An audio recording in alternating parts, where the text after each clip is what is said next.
On Whitaker Street, in the historic heart of Savannah, the little bakery sat in silence. The refrigeration unit hummed low and steady, filling the empty space with its mechanical breath. Beyond the glass cases, where there should have been trays of pastries, pies, and frosted cakes, only a few lonely leftovers remained. A pair of eclairs she hadn't had the heart to throw out, a small tart that hadn't found a home. Their presence under the fluorescent lights felt almost mocking, as if reminding her how far her dream had fallen. Claire Bennett wiped down the shelves with a vinegar-based cleaner that smelled faintly acidic, harsher than butter and sugar ever should. Each stroke of the cloth seemed heavier than the last. She glanced up at the chalkboard menu, where whimsical handwriting once promised sweet moments to anyone passing by. Now the chalk marks were faint, smudged by time and indifference, like the dream itself. It had been 2 years since she'd opened the bakery. 2 years since she convinced herself that Savannah's locals and tourists alike would flock to her red velvets, her lemon bars, her pecan pies. She pictured children laughing with frosting on their lips, couples sharing slices beneath the moss-draped oaks outside. Instead, she got silence broken only by the occasional beep of the square reader tallying a meager sale. The landlord's letters had grown sharper, more impatient. The last one hadn't even bothered with pleasantries, just a demand, blunt and final. The bank's emails were worse, bolded reminders, phrases like final notice that pressed down on her chest each time she opened her inbox. Suppliers had been kind at first, giving her grace weeks and extra time, but even kindness had its limits. Claire touched the crack in the corner of the front display glass, the one she had noticed the very first week she opened. Back then, it felt like nothing, a minor accident when a delivery box clipped the edge. But in her mind, that fracture had grown over the months, no longer just in the glass, but deep inside her confidence. A tiny fault line that spread until the whole foundation felt unstable. She turned off the overhead lights, leaving the kitchen glow as the only source of warmth. The stainless steel counters caught the soft reflection, transforming into something less clinical, more forgiving. For a moment, she allowed herself to imagine she wasn't a failing business owner, but simply a baker, a woman with flour on her apron and hope in her chest. But the numbers were undeniable. The weekend ahead was her silent deadline. If nothing changed, if no miracle arrived, she would call her landlord Monday morning. She would surrender the keys and tell herself it wasn't failure, just a break. Americans liked softer words. She knew better. It would be the end. Claire leaned back against the counter, closed her eyes, and remembered opening day. The scent of cinnamon rolls, fresh from the oven, had wafted through the street. A few curious passers-by had come in, charmed by the chalkboard signs and her nervous smile. She remembered telling herself, "This is it. This is where I belong." For weeks, she lived on adrenaline and caffeine, certain her dream was unstoppable. But dreams wore down against rent, against slow winters, against bills that didn't wait for inspiration. Each month had chipped away at her resolve until only exhaustion was left. She ran the cloth over the glass once more, staring at the hollow reflections staring back at her. Her grandmother had always told her that baking was about making people feel cared for. But lately, the bakery had felt more like a burden than a gift, an anchor that dragged her further down each day. She sighed and dropped the rag onto the counter. If nothing else, tonight she could at least walk out with clean shelves. Maybe that would make saying goodbye easier. Just then, the bell over the door chimed. The sound startled her so much that she nearly knocked over the napkin holder. Customers at this hour were rare, almost non-existent. She turned quickly, expecting perhaps a lost tourist or someone drunk and wandering. But the figure in the doorway was neither. An elderly man stood framed in the entrance, holding the door with a trembling hand. He wore a tweed overcoat that looked as though it belonged to another era, something pulled straight from an old photograph. His face carried the lines of dignity worn thin by worry, and his pale blue eyes held something desperate, something raw. "Excuse me," he said, voice gravelly but urgent. "Are you still open?" Claire blinked, unsure how to answer. Technically, she wasn't. Technically, she hadn't been open for hours. Yet something about the way he hovered there, clutching the frame of the door as though his whole night depended on it, kept her from sending him away. "I'm sorry," she said gently, her tired voice stretching into kindness. "We're just about closed." The man stepped inside, closing the door carefully behind him. The bell jingled once more before settling into silence. He removed a handkerchief from his pocket and held it like a talisman. "My name's Thomas Montgomery," he said, his words tumbling out with urgency. "Tomorrow is my wife's 80th birthday. We've been married 55 years. And his voice faltered. He lowered his gaze to the floor, ashamed. "I forgot to order her cake." Claire's breath caught. He stood there, not as a customer, but as a husband heavy with guilt. She could feel the weight of his words filling the empty shop, pressing against the silence that had lived there for months.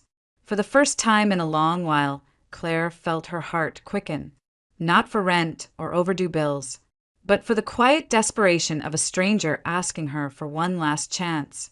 Thomas Montgomery stood in the glow of the bakery's lights, his weathered hand still gripping the handkerchief as though it anchored him. Claire watched him, sensing not just the exhaustion of an old man, but the panic of someone who had realized too late that he had forgotten something irreplaceable. "I don't know how I let this happen," he murmured, his voice unsteady. "Tomorrow is my wife's birthday, 80 years old. We've been married 55 years. He paused, swallowing hard as if the words themselves were difficult to admit. "And I forgot the cake." His confession hung in the air like a verdict. Claire said nothing at first. She had grown used to customers asking for last-minute favors. Dozens of cupcakes for a school event, a pie just before Thanksgiving. But never had she heard it spoken like this, with shame pressing down heavier than the request itself. "I walked half this city tonight," Thomas continued, his eyes darting as though retracing his frantic steps. "I went to every bakery I could find. Most were already closed, and those still open said no. They told me I should have ordered weeks ago, that nothing could be done on such short notice. And they were right." His voice cracked. "But I can't show up tomorrow empty-handed. Not after everything she's endured this year." The mention of his wife softened his tone. Claire saw the way his fingers trembled against the edge of the counter. "Her name is Evelyn," he said, his gaze brightening with memory. "She's been in and out of the hospital all year. Heart trouble, the kind that makes you count breaths at night instead of sheep. I've spent so much time managing her medicine, her appointments, watching her fall asleep with tubes and monitors, he faltered again. I lost track of this one thing. And she loves her birthday cake. She always has." He opened the handkerchief, revealing a crumpled piece of paper with notes scrawled in shaky handwriting. "It doesn't need to be grand. No 3 tiers, no showpieces. Just red velvet, with cream cheese frosting." And he hesitated, embarrassed by the simplicity of it. A single rose, a sugar rose right in the center. She always says a cake isn't dressed without one. The request was so modest, so heartfelt, that Claire felt something stir inside her chest. It had been so long since a customer asked for anything other than flavors on a menu board. She saw in his eyes not just a man desperate for dessert, but a husband desperate to give his wife one more moment of joy. But reality was quick to intrude. She thought of her pantry shelves. Flour, sugar, eggs, yes. Cocoa, yes. But cream cheese, butter, vanilla beans? She had rationed everything, saving what little remained as though hoarding them would delay the inevitable. Her last block of cream cheese sat in the refrigerator, intended for a cake she might never sell. Her last 2 vanilla beans had been tucked away for months, labeled in her mind as for something special. This man's plea made her wonder, what else could special mean if not this? Still, hesitation gnawed at her. She had already promised herself she would close by Monday. Why take on more work now, more hours without sleep, more strain on ingredients she might never replace? Thomas must have read the conflict in her silence. He fumbled for his wallet, pulling it out with trembling hands. Please, I'll pay whatever you ask. Tonight, right now. Just name the price. Claire shook her head slowly. No, she said softly, surprising even herself with the steadiness in her voice. If I make this cake, you'll pay me tomorrow. When you see it, if it's what you hoped for. His eyes widened, disbelief flickering into relief. For a moment, he looked decades younger, as if someone had lifted the weight from his shoulders.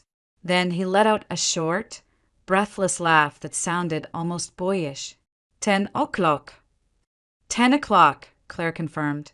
I'll be here at 9:55, he promised, still clutching the handkerchief. He lingered a moment, as though words of gratitude weren't enough. Finally, he reached across the counter and pressed her hand between both of his. You don't know what this means. Thank you. When the bell jingled and the door closed behind him, the silence of the bakery felt different. Not empty, expectant. Claire stood for a long moment before exhaling, a long, steady release that seemed to clear the dust of despair from her lungs. She pulled the string of her apron tighter around her waist and walked into the kitchen. From the top shelf above the mixer, she brought down a worn notebook bound in cloth. Its pages smelled faintly of flour and sugar, the edges softened by years of use. Her grandmother's handwriting sprawled across the lines, recipes written in looping script, annotations in the margins. Notes like "Don't rush the frosting" and "Patience is flavor." She flipped until she found the familiar page. Red velvet. The words felt like a promise. Her grandmother had always said, "A cake should whisper, not shout." Evelyn's request for a single rose made perfect sense now. It wasn't about grandeur. It was about love distilled into something simple. Claire turned on the oven, the first hum of heat filling the kitchen. She laid out her remaining ingredients, the cocoa powder she'd been saving, the butter wrapped in wax paper, the 2 vanilla beans she'd tucked away like treasure. Special occasion. She realized with a small, wry smile that this was exactly what her grandmother would have called one. She pulled bowls from the shelves, measured flour with care, and began the rhythm she knew better than any other. Whisk, sift, fold, stir. The scent of cocoa bloomed in the air, rich and grounding. Outside, Savannah streets quieted as the city fell deeper into the night. Inside, the little bakery came alive again. For the first time in months, Claire felt the purpose that had first driven her. This wasn't about ledgers or overdue bills or numbers on a screen. It was about giving someone a reason to smile. The work would carry her through the night, and when the morning came, she would place that cake in Thomas Montgomery's hands. And maybe, just maybe, this forgotten cake could mean something more than either of them realized. The kitchen filled with the low hum of the oven, a steady sound that seemed to settle into Claire's bones. She tied her hair back, rolled her sleeves, and set her grandmother's notebook on the counter. The first line of the recipe stared back at her like an instruction from the past: measure with care. Don't rush the soul out of it. She sifted the flour slowly, letting the fine powder fall like snow into the stainless steel bowl. Cocoa followed, rich and earthy, carrying with it the promise of something decadent. When she split open the vanilla bean, the scent rushed out sharp and sweet, filling the air with something she hadn't breathed in months: possibility. The mixer whirred to life, its steady rhythm like a lullaby in reverse, waking her rather than lulling her. The sound echoed through the empty bakery, blending with the quiet pulse of the refrigerator and the faint creak of the old building. Time seemed to dissolve into the motions: crack an egg, fold the mixture, scrape the sides of the bowl. Each gesture, though ordinary, carried the weight of intention. As the batter thickened into a glossy crimson, her mind drifted back to childhood summers in her grandmother's kitchen in South Georgia. She remembered climbing onto a stool, chin barely above the counter, while her grandmother whisked cream in a chipped porcelain bowl. The lace curtains had fluttered in the humid breeze, and sugar dust sparkled in the sunlight. "A cake should whisper, not shout," her grandmother used to say, tapping her wooden spoon against the rim. "If it whispers, people will lean in to listen." Claire smiled faintly as she poured the batter into pans lined with parchment. The oven door closed with a soft thud, and within minutes the warm, bittersweet scent of cocoa began to seep into every corner of the bakery. She leaned against the counter, inhaling deeply, letting the fragrance wrap around her like comfort. It felt like home, the home she thought she had lost when bills and deadlines replaced joy and patience. The hours slipped away in small increments. The ding of the oven timer, the steam rising from freshly baked layers, the coolness of cream cheese frosting whipping into smooth peaks. The world outside the bakery faded. Tourists had long gone to their hotels. Carriages no longer rattled down the cobblestones, and the Spanish moss swayed gently in the midnight breeze. But inside, the bakery pulsed with life again, reborn through each careful step. When the cakes cooled, she trimmed them with a steady hand, brushing crumbs aside. She spread frosting between each layer, pressing them together until they stood firm, each one aligned perfectly on the cardboard round. The final coat of frosting spread across the surface like fresh snow, white and unbroken. Claire smoothed it with long, deliberate strokes, the motion calming, precise. She adjusted the angle of the lamp above her workstation, its warm light spilling across the counter. Then came the rose.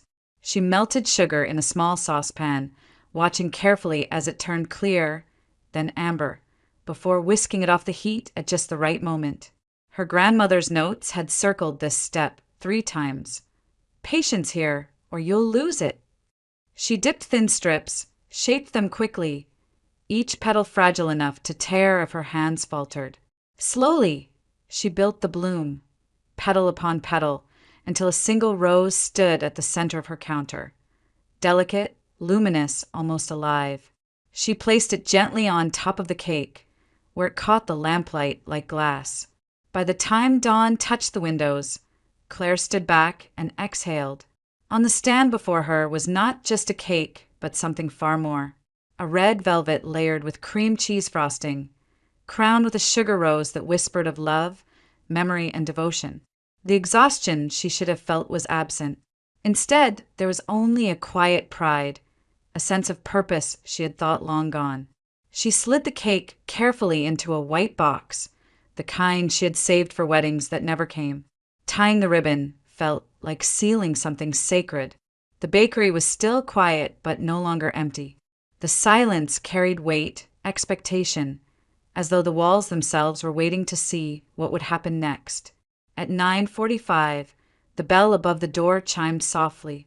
Thomas Montgomery entered slowly, his steps cautious but eager.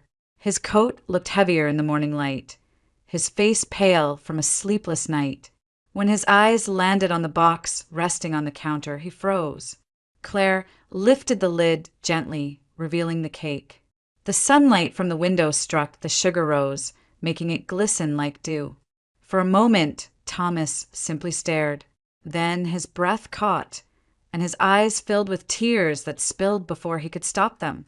He reached across the counter and grasped her hand with both of his grip firm despite the tremor. His voice, when it came, was hushed, reverent. This is her cake. It's the one she always loved. You don't know what you've done for me." Claire felt her throat tighten, her own eyes stinging. She managed a small nod, unable to speak. In that moment, the debts, the landlord's letters, the bank's warnings, they all faded into the background. What mattered was the man holding her hand and the joy that would light up his wife's face when she saw the cake. Even if Sweet Moment closed its doors forever, even if Monday meant the end of her business, at least this night had been worth it. At least she had remembered why she became a baker. And for the first time in a very long while, Claire allowed herself to believe that maybe, just maybe, her work still had meaning. The Montgomery home was alive with voices and laughter, though beneath the surface there was a current of unease. Relatives filled the living room. Children ran up and down the hallway, their squeals bouncing off the old plaster walls. The dining table groaned under the weight of casseroles, roasted vegetables, a ham glazed to perfection, and bowls of fruit. Wine glasses clinked as adults made conversation, doing their best to keep the atmosphere cheerful. Yet something essential was missing. At the center of the long table, where the crown of the celebration should have stood, there was only an empty space. No cake, no candles, no centerpiece for the milestone they had all gathered to honor. Guests glanced toward it now and then, quickly turning their eyes away, as if refusing to acknowledge the absence would somehow fill it. Evelyn Montgomery sat at the head of the table, a silk shawl draped around her shoulders. Her silver hair had been carefully set that morning, her lipstick a soft rose that brightened her face. She smiled graciously as her grandchildren presented her with handmade cards and little bouquets plucked from the garden. She laughed when one of the boys tried to sneak an extra roll, and she listened patiently as her nieces asked after her health. But her hands betrayed her. They trembled ever so slightly when she lifted her glass. Her eyes, though kind, carried a shadow of disappointment. For 55 years, her birthdays had been marked by the same ritual: a red velvet cake, cream cheese frosting, and a single sugar rose on top. It was not just dessert. It was memory, tradition. The cake was her husband's way of saying, "I remember. I see you. You matter." And this year the table was bare. From across the room, her granddaughter Caroline observed everything with the sharp eye of someone who had built her reputation on noticing details. At 32, she was one of Savannah's most respected food critics, her reviews capable of making or breaking a restaurant. Tonight, however, her pen was nowhere in sight. She was only a granddaughter, standing helpless as she watched her grandmother mask her disappointment with polite laughter. She leaned toward her grandfather earlier in the evening, speaking softly so no one else would hear. "You forgot, didn't you?" she asked. Thomas's face had fallen, guilt carving deeper lines into his already weary features. He gave a small, shameful nod. "I tried, Caro. I swear I tried. Every shop I went to closed or they said no. I failed her." His eyes watered, and Caroline had turned away quickly, not wanting to see the regret written so plainly. Now, as the night wore on, Caroline worried the moment was slipping beyond repair. She imagined her grandmother going to bed with that hollow space in her heart, her 80 years marked by absence rather than joy. The thought made Caroline's stomach twist. Then, just as the air in the room seemed to grow heavier, the front door swung open. Thomas Montgomery stepped inside, breathless, his tweed coat dusted with the chill of the evening air. In his arms, he cradled a large white bakery box tied with string. The room fell silent at once, conversations cut short as every head turned toward him. Even the children froze, sensing the shift. "I found it," Thomas announced, his voice carrying a mixture of relief and pride. "We have a cake." He walked to the table, setting the box gently in the very space that had sat empty all night.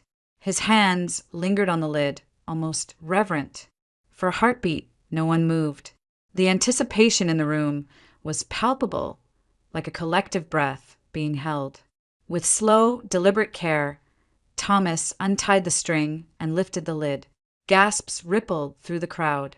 There it was, a red velvet cake of striking beauty, its cream cheese frosting smooth and flawless, white as fresh snow.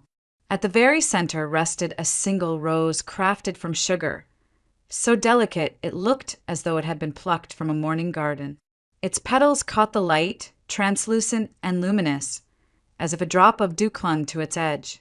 The cake seemed almost too perfect, too alive to be eaten. Evelyn lifted her hands to her face, her eyes welling instantly.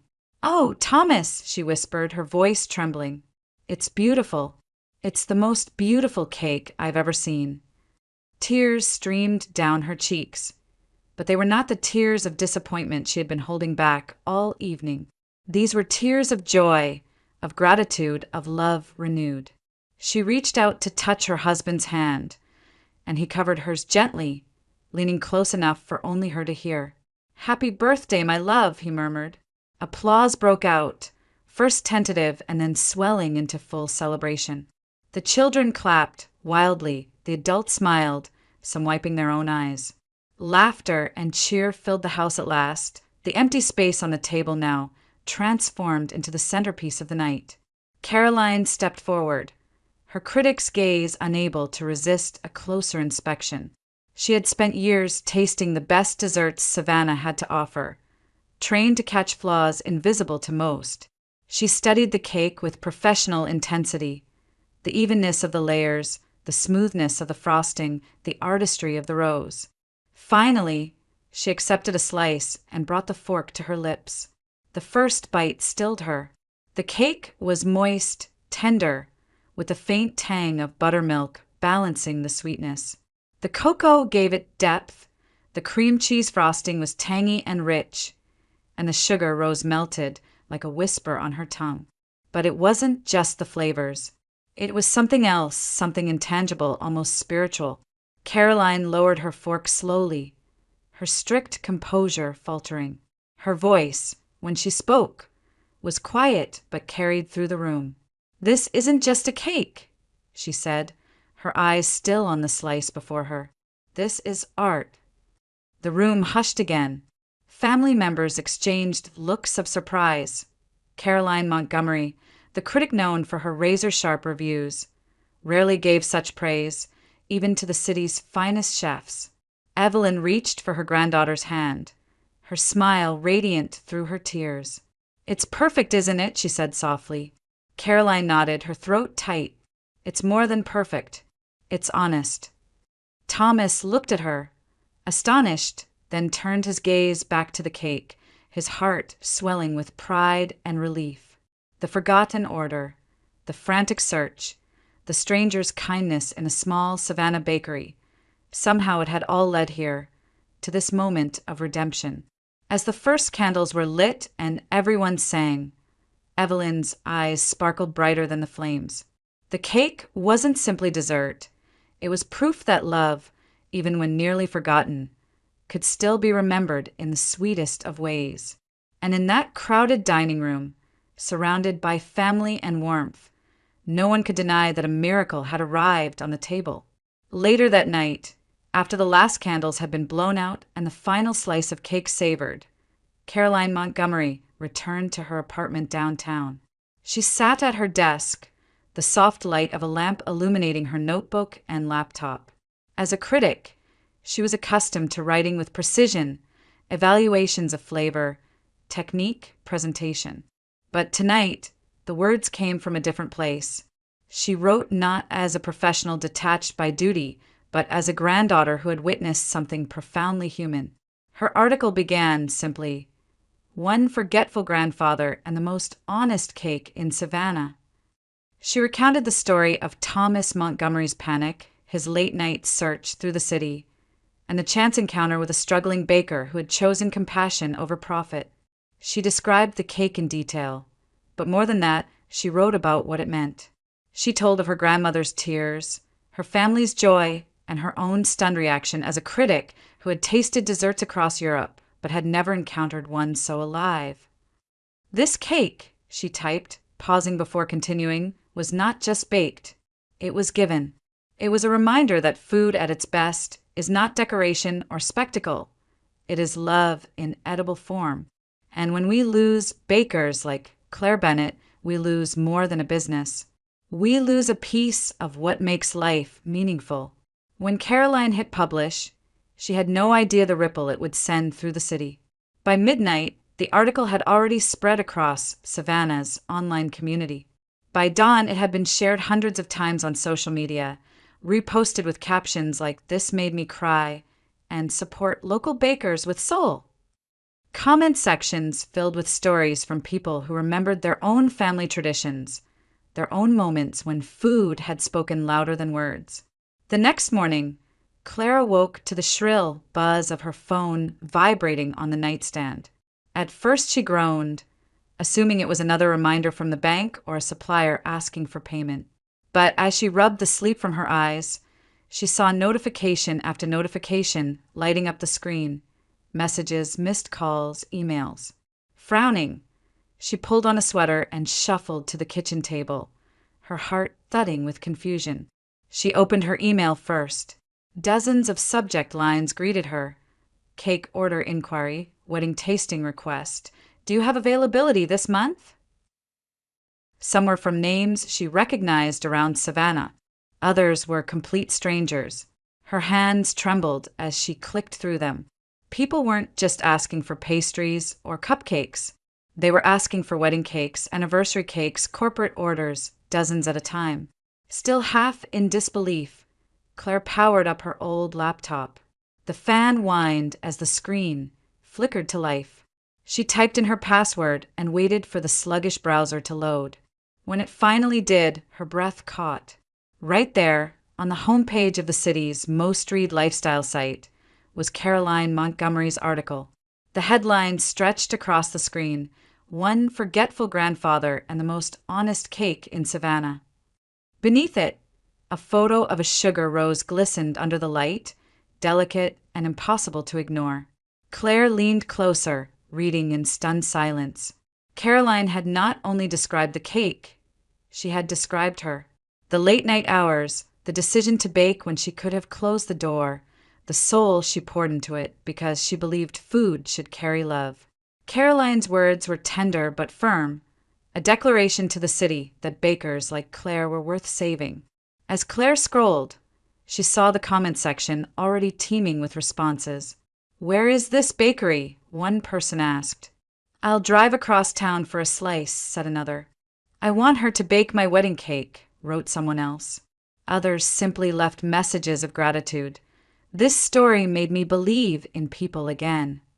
She covered her mouth with her hand, overwhelmed. The phone rang again, jolting her. She answered, her voice tentative. "Good morning," said a polite male voice on the other end. "I'm calling from Magnolia Catering. We read about you this morning. We'd like to place an order for a corporate event, 50 guests." Before she could process that, another call came in, then another. Texts buzzed. Instagram notifications piled up as strangers tagged her bakery's page. Overnight, her small account had ballooned from a few hundred followers to thousands. She sat there, phone pressed to her ear, staring at the empty shelves behind her counter. Just yesterday, she had been ready to close for good, convinced the city had forgotten her. Now the city seemed to have found her all at once. For a long while, she simply sat at the table, the sunlight warming her face, letting the truth settle in. She wasn't forgotten. She wasn't invisible. Somehow a single cake, baked in desperation, and love had shifted everything. And while the landlord's letter still sat unopened on the counter, and the bank would surely still call, Claire felt something stir deep inside her chest, something she hadn't felt in months. Hope. By the time the sun dipped below the moss-draped oaks of Savannah, Claire Bennett was nearly undone. The bakery had been filled from the moment she unlocked the door until long past closing time. Customers had streamed in one after another, some holding printed copies of Caroline Montgomery's article, others repeating lines they'd read online. "The most honest cake in Savannah." She had baked and sold until her shelves were stripped bare.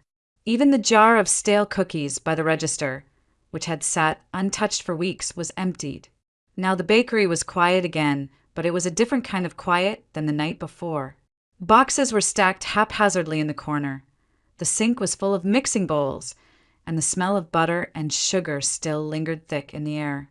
Claire pulled off her flour-dusted apron and collapsed into one of the wooden chairs near the front window. Her body ached, her feet throbbed, but exhaustion was tempered by something unfamiliar, an undercurrent of wonder. She was about to close her eyes when the bell above the door jingled softly. Claire's head shot up, startled. "I'm sorry," she called automatically, her voice hoarse from the long day. "We're closed for the night." "That's all right," came a warm, measured reply. "I didn't come for pastries." A woman stepped inside, tall, with dark hair pulled neatly back and a long coat draped over her shoulders. Her eyes were sharp, assessing, yet softened by the hint of a smile. She extended a hand. Caroline Montgomery. Claire froze. Recognition came instantly. Her name had been on every headline, every message, every order today. The critic, the granddaughter, the reason her phone hadn't stopped ringing since sunrise. Claire rose awkwardly, wiping her hands on her apron before shaking Caroline's hand. I don't know what to say, she stammered. Maybe start with thank you, Caroline said lightly, though her expression was kind. Then she shook her head. No, I should be the one apologizing. I'm the reason your day turned into a storm. I didn't realize my article would explode like that. Claire gave a faint laugh, still dazed. A storm, yes. I've never seen anything like it. Yesterday, I thought I'd be closing this place for good. Today, I couldn't keep up. She gestured helplessly toward the empty cases. Everything sold out. Caroline glanced around the bakery, her gaze lingering on the chipped paint, the squeaky ceiling fan, the worn linoleum floors. To most, it was just a small, tired shop. But her eyes softened as if she saw something more. May I sit? She asked. Claire nodded, and soon they were both at the small table by the window, steam rising from 2 cups of tea Claire had hastily poured. For a moment, they sat in silence, the hum of the refrigerator filling the space between them. You're talented, Caroline began. Not just skilled, talented. That cake last night wasn't about technique, it was about heart. People tasted it. That's why the story spread. Claire lowered her eyes, embarrassed by the praise. I've always loved baking, but running a business. She shook her head. The bills, the marketing, the bookkeeping. I'm terrible at it. I never wanted to be a businesswoman. I just wanted to make cakes that meant something. Caroline leaned forward, her tone direct but not unkind. That's exactly why you need help. If you keep doing this alone, you'll drown. Orders will pile up, customers will get frustrated, and the very soul that makes your baking special will burn out.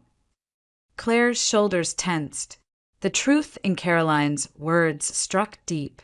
She had already felt the exhaustion of one overwhelming day. What would weeks of this be like? Yet the thought of handing control to someone else, of letting the business turn into something she couldn't recognize, terrified her. I can't become a factory, she admitted, her voice barely above a whisper. That's not who I am. Caroline's expression softened. She reached across the table, her eyes locking on Claire's. I know, and I don't want you to be. Listen to me carefully. I don't want to turn you into a factory. I want to keep your soul in it. The sincerity in her tone disarmed Claire. No one had ever said words like that to her. No landlord, no banker, no supplier. They had only ever talked about numbers, deadlines, and invoices. Caroline was speaking about something else entirely. What are you suggesting? Claire asked cautiously. A partnership, Caroline replied. I'll invest in this bakery. I'll handle the logistics, marketing, orders, scheduling, supplies, staff. You won't have to worry about the things you hate. All I ask is that you keep baking with the same honesty that made that cake what it was. Claire stared at her, stunned. The offer was almost too much to process. Why? She whispered at last. Why would you do this for me? You don't even know me. Caroline smiled faintly. Because I've been searching for something real. I've spent years reviewing restaurants that look perfect but feel empty. Food that photographs beautifully but tastes like nothing. Your cake, it reminded me why I fell in love with food in the first place. I don't want that to disappear. Savannah doesn't want that to disappear. Silence hung between them, thick with possibility. Claire thought of her grandmother's notebook, of the crack in the display glass, of the long nights she had wondered if any of this mattered. For the first time, the path before her didn't look like a dead end. Her chest tightened with fear, but underneath it was a flicker of something brighter. Hope. Slowly she nodded. All right, she said, quietly, almost to herself. Then louder. Yes, I'll do it. Caroline's smile widened as she extended her hand across the table. Claire reached out, and their fingers clasped firmly. That handshake marked the start of something new, not just for the bakery, but for Claire herself. She had thought she was at the end. Instead, she had just turned the page. And as they sat together, the scent of sugar and tea lingering in the air, the future didn't feel frightening anymore. It felt possible. A year later, the bakery on Whitaker Street bore little resemblance to the tired shop that once hovered on the edge of closure. The name Sweet Moment now gleamed in polished lettering above the doorway, the glass spotless, the crack long replaced. Each morning, as the sun rose over Savannah and light filtered through the oaks heavy with Spanish moss, a line had already formed outside the door. Locals, tourists, families, and couples waited patiently, some carrying magazines or clippings with Caroline Montgomery's article folded neatly inside. Inside, the air buzzed with energy. Claire Bennett no longer worked alone. Young apprentices in crisp aprons moved with coordinated care, carrying trays, frosting cakes, kneading dough under her watchful eye. Stainless steel mixers hummed, ovens opened and closed, timers beeped in a chorus that once would have overwhelmed her. Now it was music. The bakery had expanded, new ovens, larger refrigerators, racks gleaming with fresh pans. Caroline had kept her promise. She had invested, managed the chaos, and turned Claire's fragile dream into something sustainable. Yet nothing essential had changed. The recipes were still Claire's. The standards were still hers. She moved among her apprentices, correcting a wrist angle, steadying a piping bag, tasting a custard. When one of the young bakers grew flustered, smearing frosting unevenly across a layer, Claire placed a gentle hand on her shoulder. "Slow down," she said softly. "Don't skimp on the soul. Every cake might be someone's most important memory." It had become her mantra, passed down from her grandmother and now etched into the minds of her team. For Claire, baking had never been about volume or speed. It was about reverence for ingredients, for the people who would share each slice, for the love that lived in sugar and flour. The success of Sweet Moment spread far beyond Savannah. Articles appeared in regional magazines, food bloggers lined up for interviews, and wedding planners recommended her cakes as if they were heirlooms. Orders poured in from nearby towns, and once, astonishingly, from Atlanta. But Claire never lost sight of the heart of her work. Each cake still whispered, not shouted. That spring, a familiar name appeared again on her order list. The Montgomery family. Evelyn Montgomery was turning 81, and the family wanted to celebrate in a way that honored the miracle of the year before. This time, the party would not be shadowed by disappointment or forgotten orders. They wanted Claire to create the centerpiece, not as a desperate rescue, but as a cherished tradition. On the day of the celebration, Claire and her team carried the cake carefully into the rented hall where the Montgomery family had gathered. The room glowed with warm light, tables draped in white linens, vases filled with lilies and roses. Children darted between the adults, laughter bouncing off the walls. Then Claire entered, steady hands gripping the stand that bore the cake. Conversations hushed, heads turned. The cake was 3 tiers tall, its cream cheese frosting smooth as porcelain, each edge sharp and elegant. On top, a sugar rose bloomed, delicate and luminous, crafted with the same patience Claire had shown a year ago. The rose seemed to glow under the chandelier, fragile yet eternal. Gasps of admiration rippled through the room. Phones lifted discreetly, trying to capture the perfection. Evelyn, seated near the head of the table, pressed her hand to her chest. Her eyes brimmed with tears before the cake had even reached her. Thomas stood beside her, his posture straighter than it had been in years. As Claire placed the cake carefully on the central table, he cleared his throat. The room quieted at once, as if everyone sensed the gravity of what he wanted to say. "Last year," Thomas began, his voice thick with emotion, "this young woman didn't just save my wife's birthday. She saved our family." The word struck like a bell, reverberating through the gathering. Guests broke into applause, not polite, but thunderous, heartfelt. Evelyn's tears spilled freely, her smile radiant, as she looked from the cake to her husband and then to Claire. Claire, standing there in her flour-dusted apron, felt her throat tighten. The applause, the praise, the spotlight, it was overwhelming. She had never been comfortable with grand gestures. She was a baker, not a performer. Yet in that moment, with dozens of faces turned toward her in gratitude, she felt something shift deep inside. Her eyes glistened, and she lowered her head slightly, blinking back her own tears. She thought of the night when she had almost walked away forever, when the shelves had been empty and her future looked like ash. And she thought of the rose she had placed on that first cake, fragile and trembling in her hands, unaware that it would bloom into this. The applause swelled again as Evelyn reached for Claire's hand. Her grip was surprisingly strong, her voice a whisper, but clear. You gave me back joy, and you gave this family something we'll never forget. Claire could only nod, her heart full. She had baked countless cakes since that night, but this one moment reminded her why she began in the first place. Not for money, not for reputation, but for love. The celebration continued with laughter and music, but the cake remained the centerpiece.